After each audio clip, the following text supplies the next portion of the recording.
una apelación a esos deleites. Por eso nosotros somos tentados por diferentes cosas. Yo puedo ser tentado por la comida, pues porque el deleite me deleito en eso.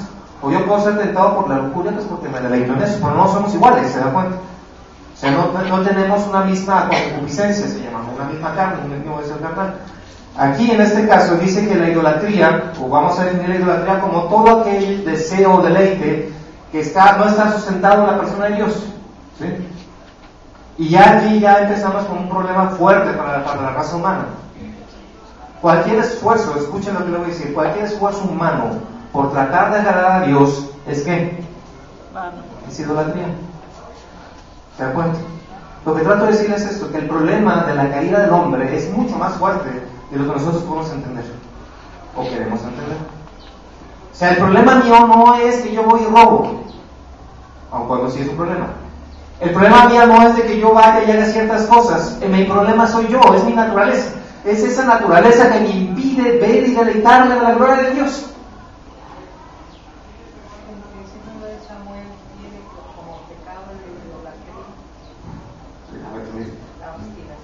O sea, la idolatría es algo más allá que solamente postrarme delante de un ídolo. La idolatría es tener un Dios ajeno a mi Dios. Un Dios ajeno a mi Dios. ¿Cuál es su Dios? ¿Cuál es su Dios? Puede ser muchas cosas. Puede ser mi propia carrera, pueden ser mis hijos, puede ser el dinero, puede ser el trabajo. Todo aquello que ocupa el lugar de Dios, eso es idolatría. Todo aquello que ocupa el lugar de Dios. ¿Y qué quiere decir con esto, hermanos? Puede ser que sea muy chocante lo que estoy diciendo, pero adorar a Dios es con todo. Y es un estilo de vida adorante. Adorar a Dios es con todo lo que usted tiene, con todo lo que usted es, con todo lo que usted desea, con todo lo que usted se deleita. Así es como Dios reclama ser adorado. De esa manera, absoluta, total, completa, para Él. ¿Se da cuenta?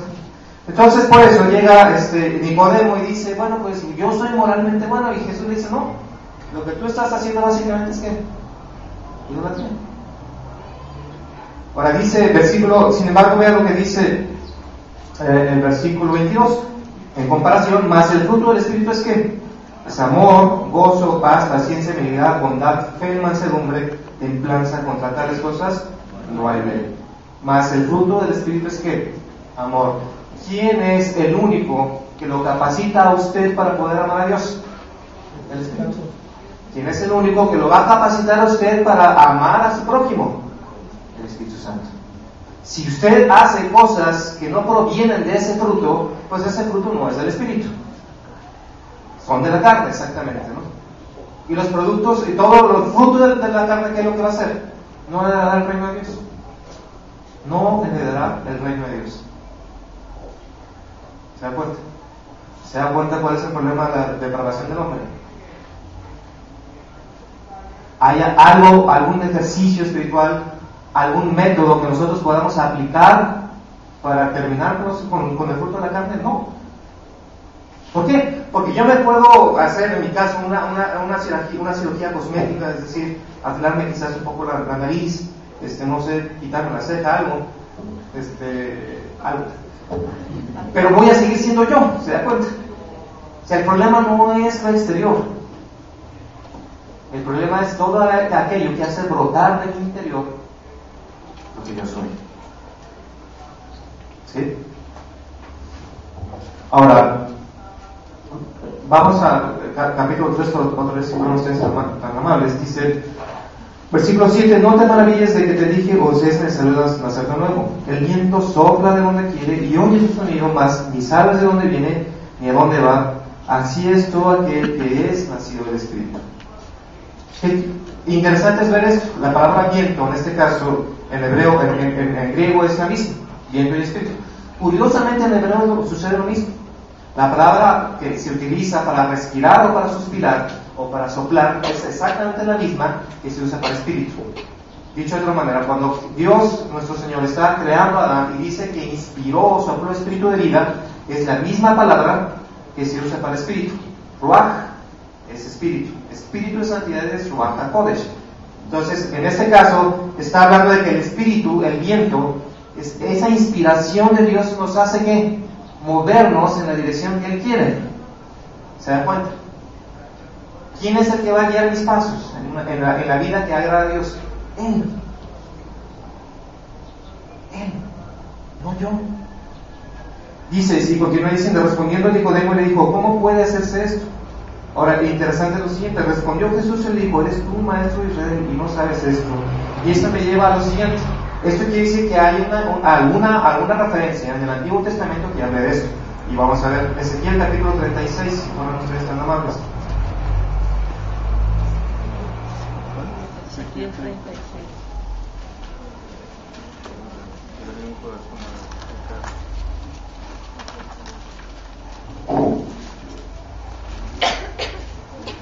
Versículos 25 y 26, Ezequiel capítulo 36, 25 y 26.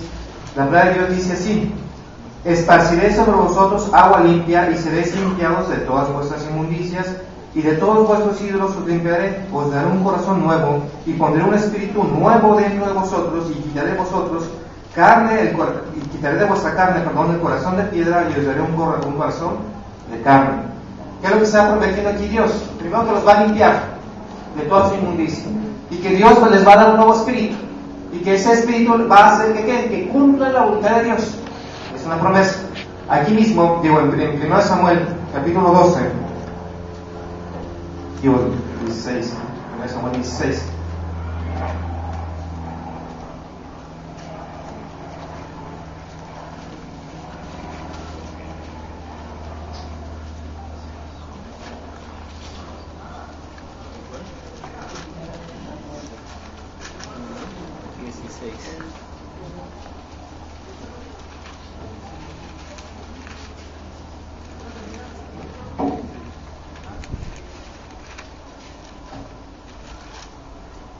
No, es 9, perdón, es el capítulo 10. Perdón, ya decía yo que no. Capítulo 10, el versículo 9. 10, 1 Samuel, capítulo 10, versículo 9. ¿Se acuerdan que Saúl fue ungido como rey de Israel, ¿no? Y Saúl tenía sus cosas muy buenas, era muy alto, era muy expresivo, pero también él tenía sus cosas muy malas. Entre otras cosas, él tenía un muy bajo concepto de sí mismo, ¿no? 1 Samuel, capítulo 10. Y dice aquí, que está hablando de Samuel, aconteció luego que al volver la espalda para apartarse de Samuel, está hablando de Saúl, le mudó Dios su corazón y todas estas señales acontecieron aquel día, ¿no? Dice, versículo 10, y cuando llegaron allá al collado, he aquí le acompañaron los profetas que venían a encontrarse con él. Y el Espíritu de Dios vino sobre él, a Saúl, con poder y profetizó entre ellos. Y aconteció que cuando todos los que le conocían antes vieron que profetizaba con los profetas, el pueblo decía el uno al otro, ¿qué le ha sucedido? Le pues sí, o sea, Saúl también entre los profetas. Si usted puede ver el poder de Dios, el poder del Espíritu Santo es el que hizo mudar el corazón de Saúl. El poder del Espíritu Santo. Dicho de otra forma, él iba a guiar al pueblo con el poder de ¿quién? Del Espíritu Santo. Cuando Saúl comenzó a hacer cosas locas, cosas en su carne, cosas en su propia decisión, fue cuando las cosas comenzaron a salir mal. Y ese versículo que citó mi madre, que tiene que ver con que empezó a ser obstinado y empezó a hacer las cosas bajo su propio consejo. Y eso se llama ¿cómo? Idolatría. Idolatría. Por ese pecado, Dios, ¿qué hizo? Le quitó el reino, le quitó su bendición, le quitó el reino. Ahora, en una ocasión Saúl ya estaban próximos para la batalla. El pueblo empezó a desesperarse. Samuel le dijo, en un determinado tiempo voy a ir ahí y vamos a ofrecer el sacrificio, vamos. En ese momento Saúl empezó a desesperarse porque veía que ya era hora. De hecho ya Samuel se había tardado, ya había llegado tarde. ¿Y qué es lo que hizo? Pues dijo, bueno, ya que dijo que íbamos a hacer el sacrificio, pues yo agarro el becerro y lo mato. Total, ¿cuál es el problema? ¿Y cuál fue la respuesta de Samuel? Locamente a Samuel. Locamente a Samuel. ¿Había algo de malo en tomar y hacer el sacrificio? Moralmente, pues no, quizás. Religiosamente, pues quizás no, estaba pidiendo y implorando el favor de Dios. Pero eso no lo hizo bajo la dirección de ¿quién? Del Espíritu. ¿Está bueno? ¿Está bueno? Sigue en el Evangelio según San Juan, Dice Jesús: si os he dicho cosas terrenales y no creéis, ¿cómo creeréis si os dijera las celestiales? Nadie subió al cielo, sino el que descendió del cielo, el Hijo del Hombre que está en el cielo. Y como Moisés levantó la serpiente en el desierto, así es necesario que el Hijo del Hombre sea levantado, para que todo aquel que en él cree no se pierda, mas tenga que vida eterna. Jesús está diciendo: lo que te estoy diciendo en este momento, lo que yo te estoy hablando a ti, y lo que tú estás entendiendo es una revelación de ¿quién? De Dios. No es que yo haya venido a decir cosas terrenales, sino que lo que yo he visto de allá es lo que yo les estoy diciendo, ¿sí?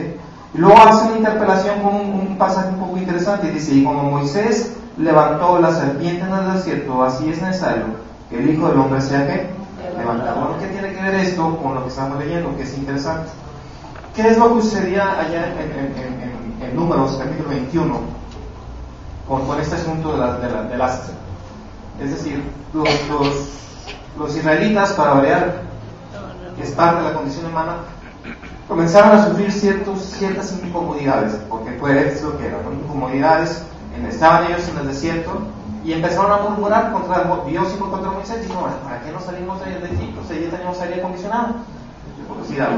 Y teníamos un hotel muy bonito y teníamos nuestro desayuno continental y toda la cosa, ¿no? Sin embargo, ellos comenzaron a decir: bueno, mejor nos hubiéramos quedado allá para ver. Entonces Dios les comenzó a mandar una plaga de serpientes que mordían, serpientes venenosas, y morían, ¿no? Entonces ya el pueblo dijo: no, estamos mal, no, mejor estamos aquí en la tierrita. Sin embargo, ellos pidieron perdón y Dios le dijo a Moisés: haz un astre. En las astas, ¿qué se ponía, hermanos? Los estandartes de guerra. ¿Sí? Para eso servía el astre. Lo ponían, y dice: y pon arriba del astra una serpiente de bronce. Y el sentido que tenía que ver es que cuando le pique o le muerda más bien a una persona, esta persona voltee, levante los ojos, viendo el astra, y será salvo. Y esta es una alegoría ¿de quién? De Jesús, hermanos. ¿Por qué digo todo esto? ¿Qué tiene que ver el nuevo nacimiento con esto? Mucho, hermanos. La palabra nuevo nacimiento también se puede leer como el nacimiento de arriba, las partes celestiales, de donde Dios gobierna, ¿no?